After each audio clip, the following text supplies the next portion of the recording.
Yeah, so good afternoon, everybody, and welcome to this mushroom webinar. My name is Donal Gernan, and I am the Chagas Mushroom Advisor. Shortly, I'll pass you over to Brendan Burns, who's the Sales Manager with Sylvan Spawn. Brendan has vast technical experience in the mushroom industry and is well known among the Irish and UK growers. Unfortunately, we had John Collins scheduled to do a presentation also today, but he was unable to attend due to unforeseen circumstances. Brendan's presentation will focus on the mushroom crop filling process and what is the best practice. I will also be given a presentation on preventing disease infection by providing a step-by-step plan on how to minimize disease and fly infection on your farm. Both presentations will take roughly 30 minutes. There will also be an opportunity for questions and answers at the end of the session. At the bottom of your screen, you will see a Q&A box, and there you can ask your questions as they arise throughout the presentation. Myself and Brendan and Helen will do our best to answer these questions at our end at the end of our presentations. If you're having any technical difficulties throughout the presentation, don't worry, the event is being recorded, and I'll be able to put a link on the Chagas Mushroom website after the event.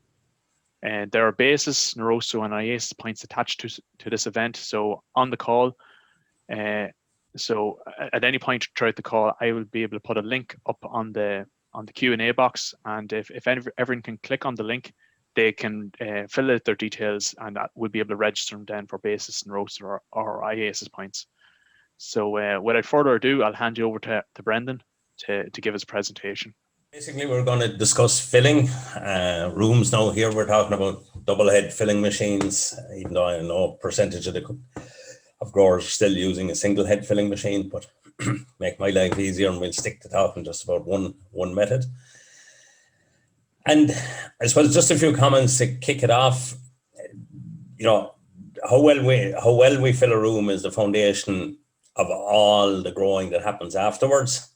And it's one thing I'd always remark is that it's a huge advantage in the Dutch industry, the contract filling system, where you have professionals that fill compost every day of the week and do it at a fairly reasonable charge as well.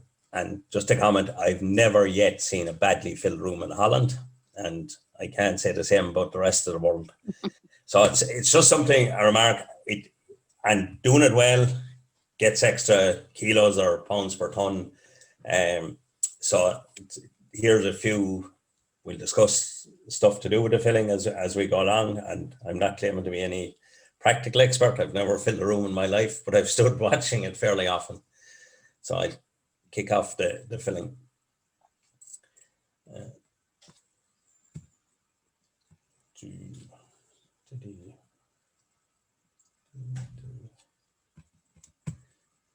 What happened if the presentation wouldn't move on for me? Okay, filling. How many kilos a square meter should we actually be trying to fill? And one thing that's always worth looking at, and some industries count yield as kilos a square meter, and other people kilos per ton, or in Ireland pounds per ton. Even though we sell by the kilo, we still talk in pounds per ton. So an interesting, and this figures was done based on a kind of Irish cost structure, but an interesting kind of metric to understand or remember is that for every kilo a square meter less compost we put in, we have to achieve a yield of between 5 and 7 pounds a ton higher yield to end up in the same margin or profitability situation. And working on kind of fairly high yields, the comparison is actually more towards the upper end at £7 a ton. So at 950 pounds per ton and 86 kilo fill, if you fill 80 kilos to make the same profit, you have to actually achieve 990 pounds a ton. And that's assuming that the mushrooms are the same quality. And I would argue a lot of the time a bit extra compost will actually generate a better mushroom. So it's just a good kind of number to remember in terms of trying to figure out how many tons should we be trying to get into a room. Then, you know, it goes on to, there's many manufacturers of filling machines. You know, the Dutch would have invented the filling head, and everybody else since maybe would have attempted a copy. The majority of the machines in Ireland are Christians or T-Lot machines, but generally all the machines out there, if you do it well, you can end up with a good result and a good job done. Then there's other questions. You have a compost hopper and a casing hopper, and that all depends on the method of delivery of the compost and also the size of the house. The advantage of a compost hopper is the truck can take maybe a ton extra. So in a larger house, if you're talking 650 square meters, it's an advantage if you're working with a compost hopper from that point. But we'll touch on that again. And then we're going to look at a machine or buy a machine or whatever. What are the specifications and settings that we should be looking at? And the big one, the first one is like, what speed are we going to fill at? And this comes down to like both the size of the rooms and how many rooms we're filling a week. And we touch on that. How important is filling weight? Should we have weigh cells or sensors? Where do we position the sensors? Knockback chain versus a drum. Compost mixing axle, compost roller height, cacing axle, mixing axle, leveling axle, and roller. Hydraulic or electrical driven axles and winch. So I'd like to touch on all of these as I go through them or make comments on them. So back to what I said, what speed should we be filling at? And for instance, take a 600 square meter room. How long should it take to fill? And, the difference between the 6.5 meters and 12.5, which is enormous, still only amounts to half an hour in filling a 2-truck room. So I would say where we're talking not very big farms, we're far better off filling on the lower end of the speed because it's easier to do a better job.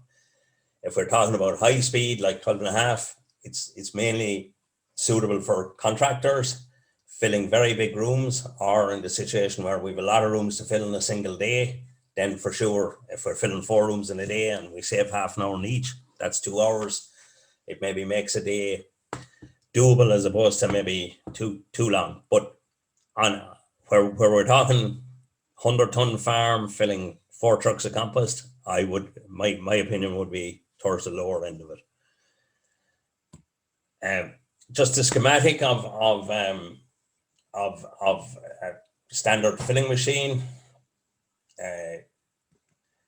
We've supply from a conveyor dropping onto the gun conveyor.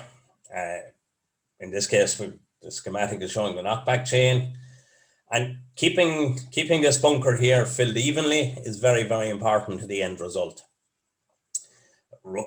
In this case, it's just showing 3 rollers. Now all the bigger machines have 4, which actually is an advantage if you're trying to squeeze more bulky compost in. The casing spreader here, and again, very important that the casing is dropping in the middle of that so that, again, it spreads everything evenly left to right. And again, keeping a uniform amount of casing behind the knockback chain is very important. In this case, then, with our cacing axle, which is rotating counterclockwise, and followed by, in this case, just a leveling axle.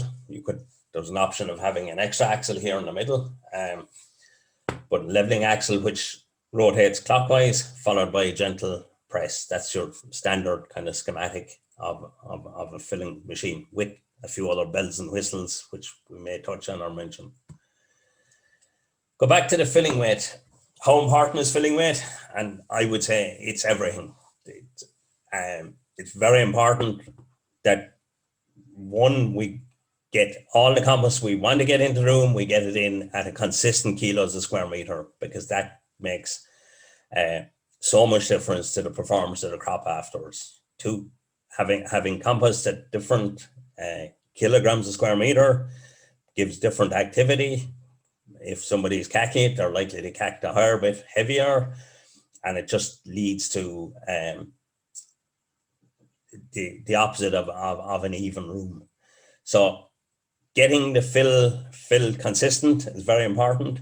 Then in terms of what's the correct rate, and goes back to the very start when I said the economic comparison, But I would say for Irish type compost, you're looking at 85 to 90 is probably the optimum. If we're talking about shorter compost, like some of the Dutch compost, I think ideally you need the 90 kilos and even a couple of kilos more.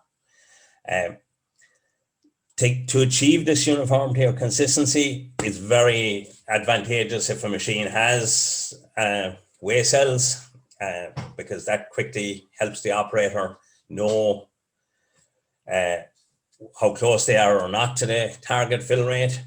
But even in the absence of having weigh cell, like a very simple system of consistently weighing a bucket, preferably the same person does it every week, and you quickly enough will be able to create a kind of matrix between the bucket weighs X kilos and I'm targeting an 85 kilo fill. Well, then I need to set my machine at 35 or 36. And I've seen a couple of growers use this and they manage to do a very consistent job in a 600 or bigger room. They'll be accurate to within one window. So either way, we should never be filling without some form of checking the kind of density of the compost to help us hit the right kind of fill rate. So getting the correct fill rate is very, very important. To help do a good job, the guy in the lorry and the delivery of the compost from the lorry is very important. So it's very important to kind of work with that guy or work with the company that employs that operator, that they cooperate. Like consistent feed from a truck is very important to a machine working well. I suppose a simple way of putting it is the target is no stop from the time we start pulling on one shelf to the end of the shelf. That's the ideal.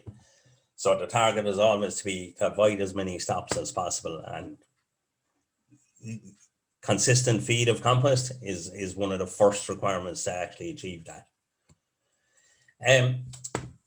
Then within the machine specs, you have a choice between drum or knockback chain. The drum probably suits a high filling speed, fast pulling speed, and a shorter kind of compost. When it's faced with longer compost, it maybe doesn't just do as good a job. Chain is the most common one, but again, there it needs to be well maintained, bearings and things like that, because over time, quite often one side is dropping, and a couple of mil is enough to make a difference from left to right in the quality of the fill.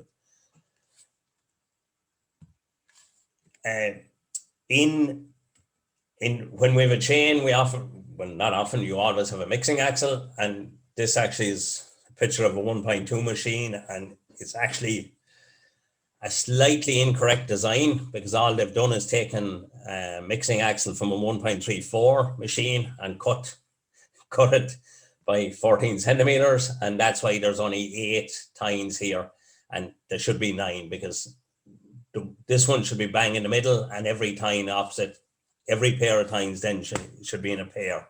Otherwise, it's something always worth watching with a mixing axle, that it's not augering compost from one side to the other.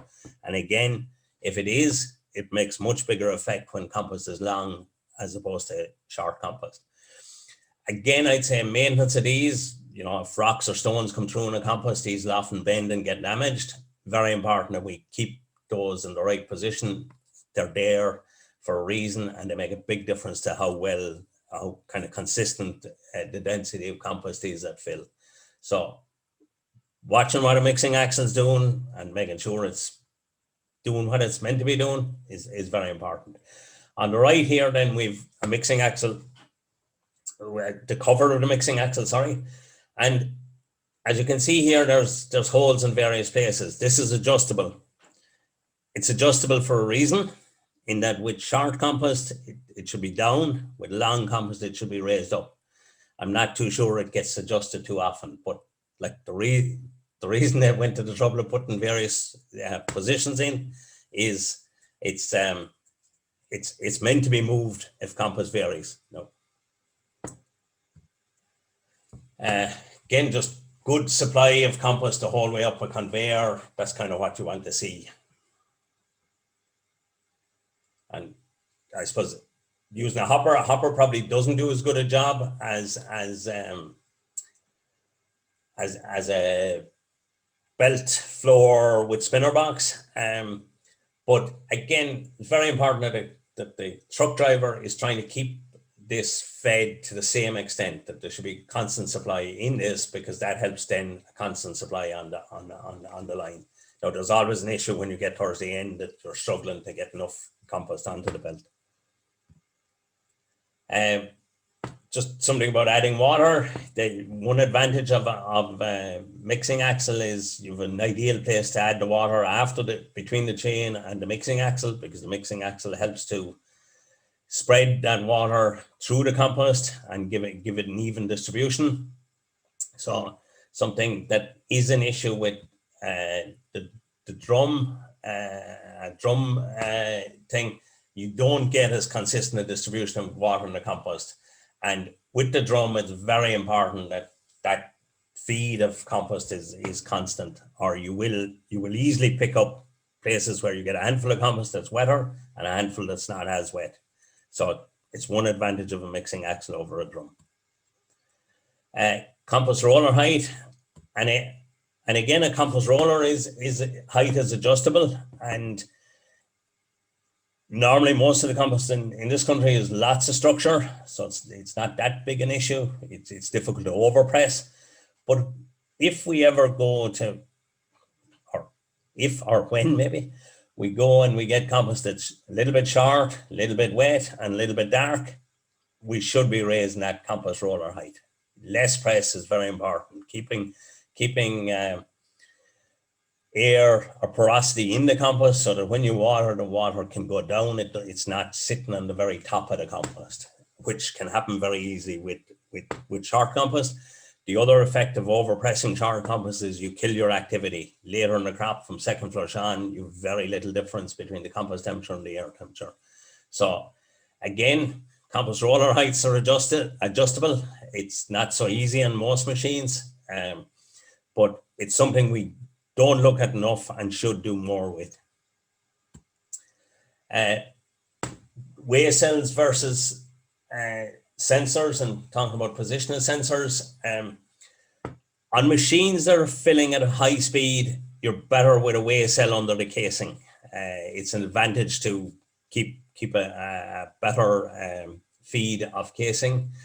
In this case, we have a pair of sensors here, and very important that we position the sensors so that we two things, or ideally two things we want to create, is not too much depth of casing behind the knockback chain, because if we go to a very high level behind the knockback chain, you're actually compressing the casing, you're squeezing it, and you're putting more on, but you're also taking some of the porosity out of casing, which is not a positive.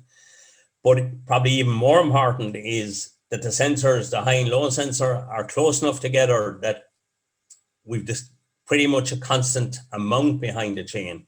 Because if we go from a high amount to a low amount, the actual amount of casing that squeezes under the knockback chain changes.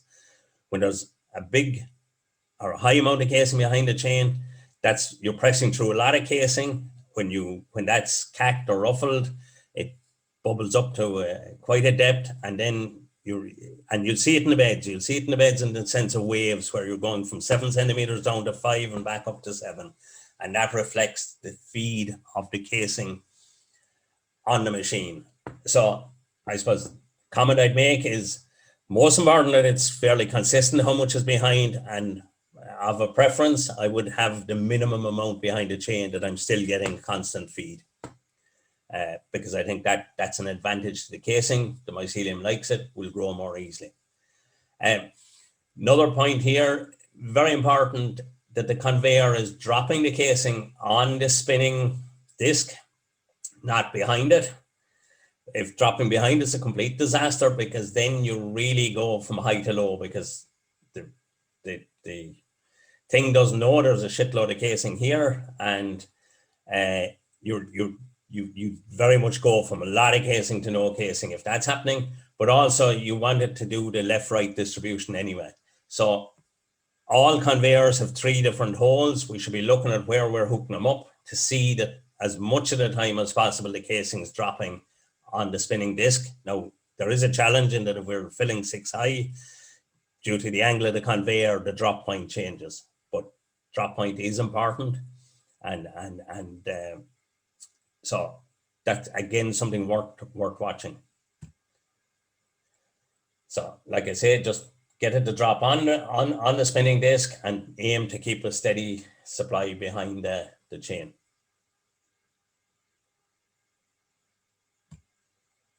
I'm not sure what point I was trying to make here.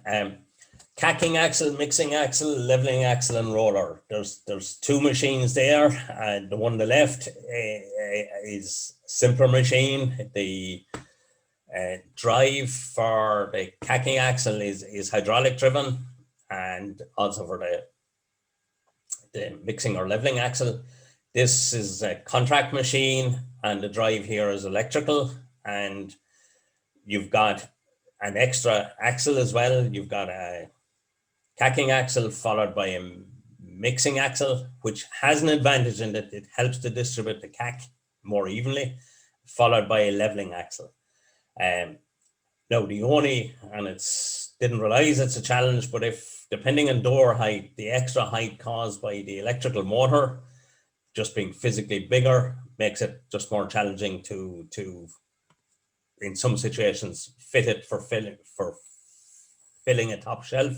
If our clearance at door height isn't enough, that can be an issue for us. I'd say generally electrical is better because the hydraulics can give problems in colder weather. I think it's colder weather. When the oil is colder, it slows down.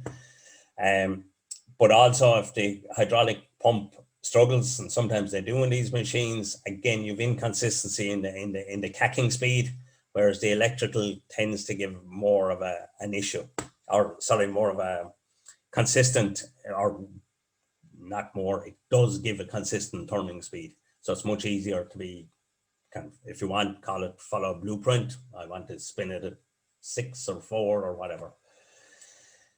Winch, and again, very important that the winches are married to the machine in terms of the timing, that they're, once the machine starts to feed, the winch is pulling simultaneously. Once the machine stops, the winch stops, because otherwise you start getting cracks or ridges on the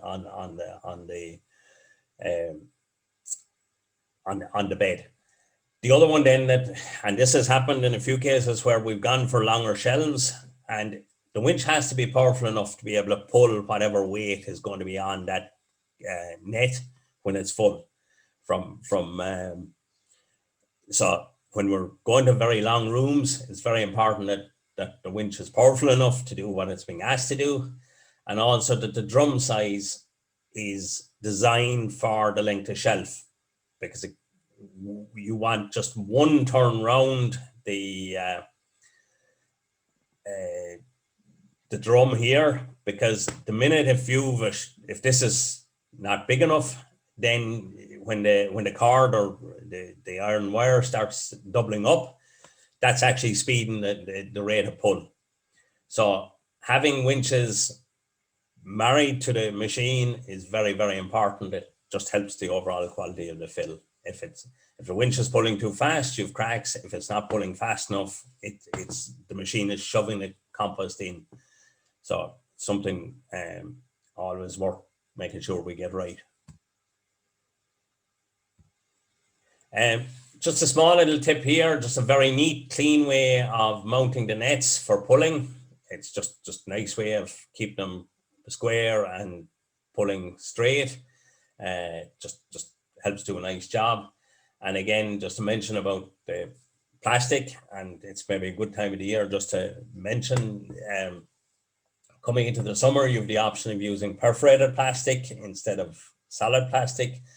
And if your ventilation system or your cooling system would struggle in a warmer kind of summer, perforated plastic probably gives about a 2-degree advantage in compost temperature, because you're getting a little bit of evaporation from the bottom of the bed, and that helps to cool the compost. So it's just something from maybe 2 months' time.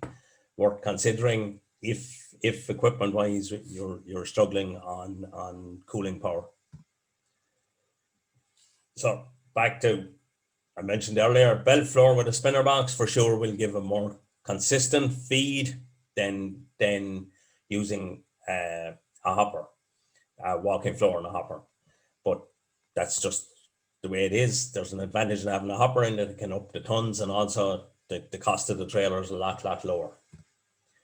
A casing crumble axle. This is just an axle which, as the casing's falling from the belt onto the compost, is spinning around. It's not doing too much to it, but it's just breaking up any heavy lumps a little bit. And it definitely helps to spread the casing a little bit more evenly. You've less gaps in where there's no casing before you hit the cacing axle. No big deal, but it's quite useful. Then just to talk about, like, we have our machine, we're about to fill. What are all the things we need to look at when we talk about compost? So first off, we need to know the weight, how much is actually coming, especially when we're filling more than one truck into one room. You need to know what weight's on that second truck, and that's really an area where good communication between the compost yard and the grower is very important. And maybe not even the grower, more important that the guy that's actually working the machine is the guy that gets that information.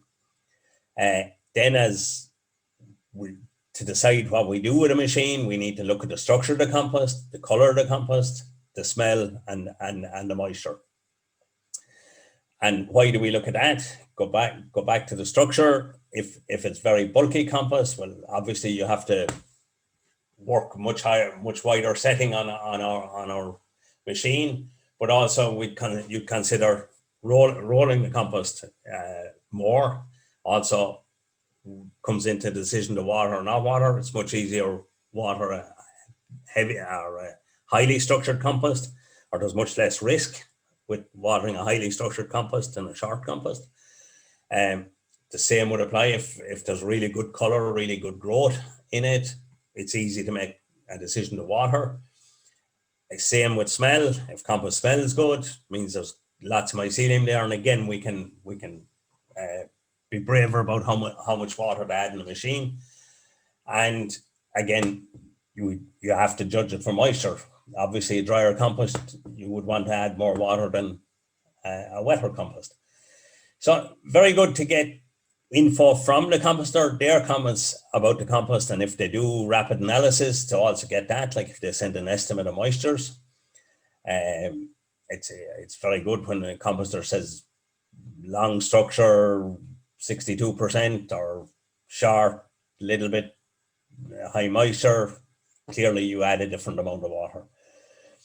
The other way of judging what you have is actually look into the lorry. How full is the lorry for the weight that you're getting? That sometimes the lorry can be 3/4 full and it's 27 ton, and equally it can be bursting out over the top and it's only 25 ton. So that immediately tells a lot about structure. The next thing we should do is handle compost and squeeze it to see, and try and break it to see how resilient compost is.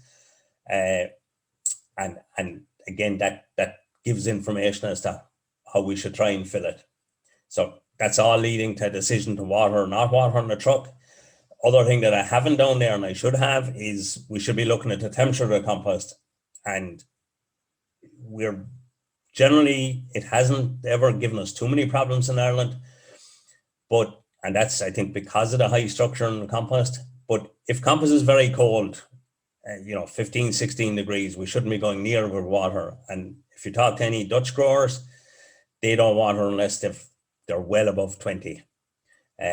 So I've never seen it given that many problems here, but with cold, in very cold weather, be a lot more careful about water and how much water we put in. Again, we need to calculate our target kilos a square meter, and that's basically how many tons we have divided by the square meters we have to fill.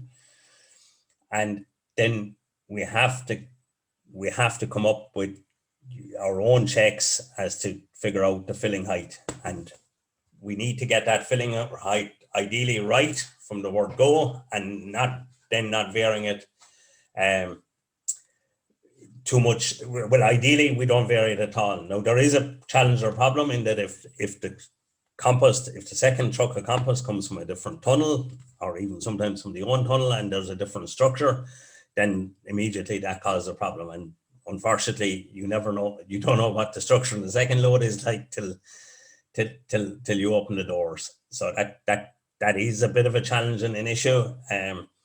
But again, you set out how many shelves does that first load fill, and the same again for the second load.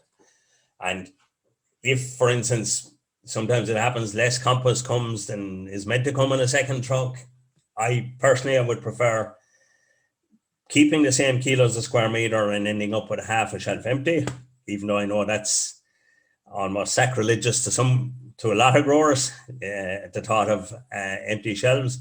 But we often lose as much by having big variation in the room due to differences in filling. So again, target minimum changes in filling height, and always trying to keep the same kilos as we fill. That's the compost hopper, and I suppose very important that your truck driver is trying to keep that in a steady state. Same amount of compost. I've seen them leaving them run empty, and I've seen them jam them that they stop turning.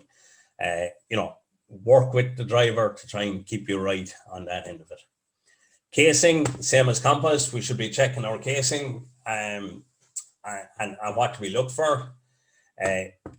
First thing to do is look into the truck, see how the casing looks, and handle the casing. What's the moisture feel like in it? What's the structure like? How heavy does it feel? Is it fine or heavy? And then you're deciding, how do we press that casing or not? And that's all back to what's the casing like. And the reason we should be doing this is giving feedback to the casing supplier for a start. If only in the last couple of weeks I've seen situations where crops have been hurt by very, very heavy casing. It's one thing for that to happen one week, but it shouldn't be happening the following week. Then also, what depth, where do we set the knockback chain, is affected by the kind of casing. If casing is very, very heavy, we should be trying to set the chain a little bit lower, because if you've very heavy casing, it ruffles up into a deeper depth than fine casing will. You want to cack a heavy casing heavier, or there's less downside to putting more cack into a very heavy casing. And also what speeds to use on our cacking, mixing, leveling axles. And again, heavy casing needs higher speeds, whereas the complete opposite applies to fine casing. The whole thing there is you're trying to make structure, and it's too easy to make it dust. In terms of casing analysis, the only numbers that actually make any difference is the moisture. The bulk density is measured on a dry basis, and pH. And moisture will often vary from like 82 to 87, and that should affect how many liters we're going to add, and also what we're going to do with it. Bulk density, for instance, if you have a casing with a low bulk density and higher moisture, that casing's it's much easier to end up looking at some blotch in a crop afterwards, because you've got a casing that's got a lot of water, but it gives it away very easily during the first flush. The pH matters, but and pH is influenced by how much ground limestone or sugar beet lime is added. But the negative is if pH is a little bit too low, say 7.1, 7.2 instead of 7.4, 7.5, you will have a tendency to see more trichoderma, little spots of trichoderma in a third flush, especially portobello growers, flat growers are more at risk. Cacking axle, probably, something really important that we watch what it's doing and getting the right, bringing in the right amount of cack, not too little, not too much, and it's doing the right amount of work. as it's cacking, and this now is it's a machine with a cacking and mixing axle, and the other side gives you the opportunity to look at the distribution of cack here. And in this profile here, you get a fantastic chance, one, to just judge are you happy with how much cack is there, but also at the uniformity or consistency of it. If there's more cack on one side than the other, it generally means the compost isn't being filled even. The compost is slightly higher where there's more cack. The same, but maybe easier to see it after the leveling axle, but again, shine a light and look at the leveling axle. If there's more casing facing into the leveling axle, if it's higher on one side than the other, again, that either means compost is higher or the casing depth is deeper there. And again, these are all the things that everything about filling is about homogeneity. So these are all the kind of little signs to watch for that's telling you how good the job is or not. And it's the opportunity to you pick up that something's not right, what you have to do to fix it. This is the picture here showing the profile of the cack, and this is your opportunity after. This is before the leveling axle. So you look at, is my cack uniform? If it is, great, that's what you want. Is it the right amount? Is it the amount you want? Great. And again, you just look here to see is it level here or is it higher on one side than the other, because that's pointing to problems further back. So very opportune spot to look at, to judge.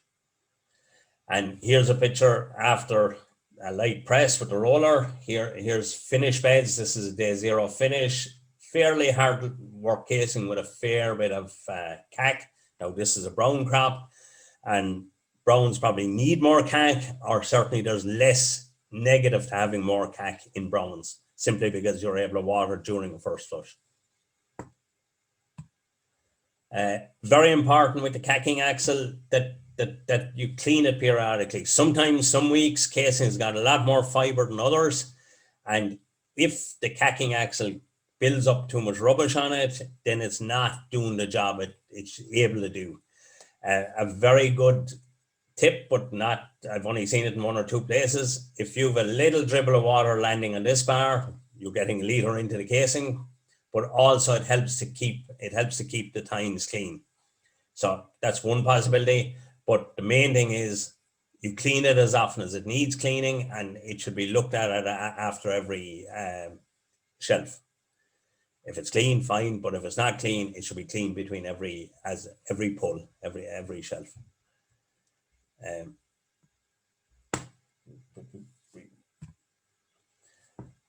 Having done the casing or having done the job, what should we be checking? The easiest thing in the world is checking our casing depth. And we've all got index fingers, and just stick them in there and judge the casing depth. Is it where you want it? But more importantly, is it the same everywhere?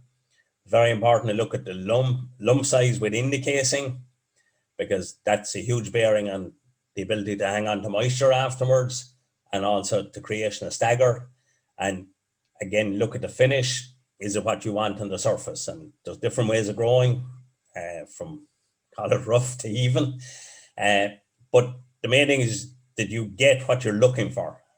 We can have a debate about what we should be looking for, but it's more important that you get what you're targeting. The amount of cacking and how well it's distributed, that's key. If it's good to scrape back the compost, the casing, and press the compost and see the density of the compost across the width of the shelf. Is it the same? It's very easy to have what looks like a level compost, but if it's a lot tighter in some areas than the others, you'll see it back in the crop, because the compost where it's not so dense will sink a little bit. If we're adding water in the machine, it's very worth checking the water distribution in the compost. Is it as even as we want it to be? Very important to check the ends of the shelves, and personally I'm a big fan of finishing beds very well right to the end of the shelves and putting on end boards. especially where you've enough compost. And if we lose just 30 centimeters on both ends of the shelf, you're very quickly into like losing 200 kilos of mushrooms, which is 200 quid. And you're also, by leaving ends of beds not finished out well, if there's mushrooms grow there and pickers don't pick them, it's a perfect place for the likes of cobweb and stuff to grow. And personally, I also believe that it's a good message for pickers when they walk in the door, they see something that's neat and tidy. It kind of encourages them to be neat and tidy. The other next one then to check is, is the casing right out to the edge of the shelf, and the right density. Sometimes it's very shallow at the edge. That's bad news. It'll dry out because it's also where it gets hit with the most air. But equally, some machines end up putting too much casing on the very edge and it's rolled tight, and that also causes problems. So it's all about the consistency, uniformity. Everything you do in filling is all about uniformity. Again, I would say and Donald probably cover different stuff afterwards, good idea, you've the house filled, stick a fogger in and get it going, because doors have been opened. That's the first opportunity for flies to get into that compost. So get it going. And having done the nice fill and done the perfect job, the easy bit is the next bit. Get it this nice looking staggered flush. The measure of how well we fill a room is, do all shelves look the same in pin-up? Are they the same left to right? And are they the same end to end? And well, certainly this shelf looks fairly consistent from one end to the other. I wouldn't have taken a photograph if it didn't. So without the foundation of good filling, we will never achieve this for afterwards in growing. And we can talk breaking on slopes and humidities being 1% up and down, but it's all a waste of time unless the quality of fill is there.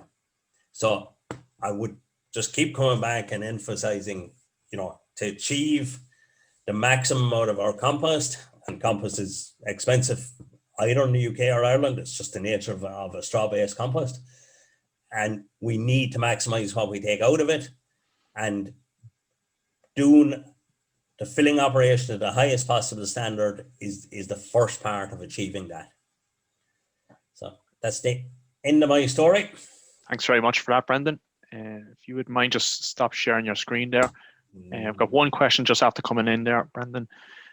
So while the quality of the job is very important, what are the key health and safety issues to watch out for? Probably very important that we raise awareness of the potential risk and make a point to check the equipment and procedures re safety.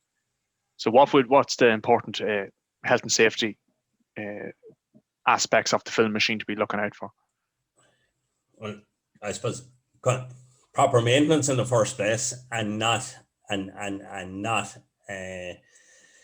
rebuilding or adjusting a machine. It should be doing what it was built for and designed for. Not walking under the table at the front, because there has been accidents with it breaking and falling on people. The winch at the back is also a dangerous enough piece of equipment. Again, using that properly. Simple stuff like good trolleys to stand on. That we're not doing reckless stuff, standing on ladders that are not secure and things like that. And I suppose even go back a step before that, training everybody correctly into using everything, just having a standard operating procedure, what everybody's job is and how it's meant to be done. One of the weakest things I've seen isn't actually at the filling, it's often at the washing of the machines, in that I've seen people stand in a moving machine, and that's certainly not very clever. Again, we probably need to invest in a washing station or some system where that can be done safely. Maybe I'm missing stuff there, but and again, people not putting their hands in. If somebody's cleaning a cacking axle, they're the one with the control buttons in their hand that nobody else can put it on while they're doing it. That kind of stuff. Yeah. And just to touch as well on just making sure your emergency stop buttons are well maintained as well, and that they're working. Yeah, but no, that's perfect, Brendan. Quick question I have for you as well, just in relation to the axles, Brendan. So you have at the moment you've got some growers, majority of growers I suppose in Ireland would be ruffling day 4, day 5, but there's a small amount of growers that is finishing on the day. In terms of the axles, what axles should you use if you're finishing on the day versus if you're going to ruffle a number of days later? If you're roughing, I would just use a cacking axle, and I almost wouldn't even use the leveling axle afterwards unless the casing's very gappy, because I do the minimum amount to my casing. In the case of day 0 finish, I think it's an advantage to be able to use all 3 axles. A cacking axle, which is going counterclockwise, yes.